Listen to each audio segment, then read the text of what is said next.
Nakakatachishi. Yawa. Alam mo na kung ba't nandito ako. Siyempre bubudulin kita ng Beyblade. Tadan! So ito yung unbox natin na Beyblade ngayon guys.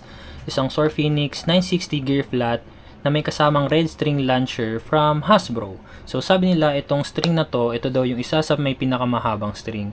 And also alam naman natin na pag Hasbro napakahigpit o napakasikip ng ratchet. So tara guys, unboxing na natin. So ito yung mga kasama niya sa box guys. Isang manual, isang ratchet at bit, isang red string launcher, at syempre, ang kanyang blade ng Phoenix Wing. Ooh, ganda. So eto na guys. Ang ganda. Tara, buuin natin.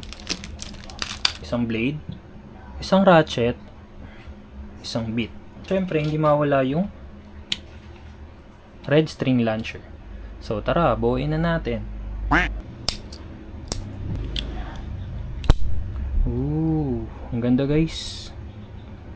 Ganda ng pagka-red niya. Tara, testingin natin.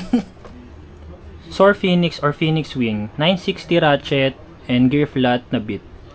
At syempre gagamitan natin ng red string launcher na kasama niya sa box. So sabi nila ito daw yung isa sa may pinakamahabang string. So tara, testingin natin yung stock configuration niya. 3, 2, 1, go shoot!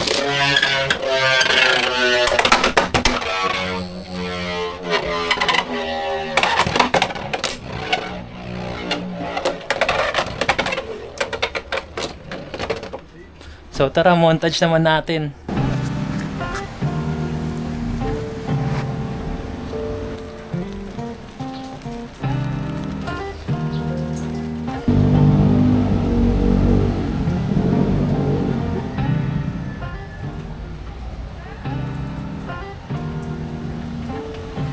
Kung ang ulap ay blue, bakit hindi ka pa nagbe-Beyblade?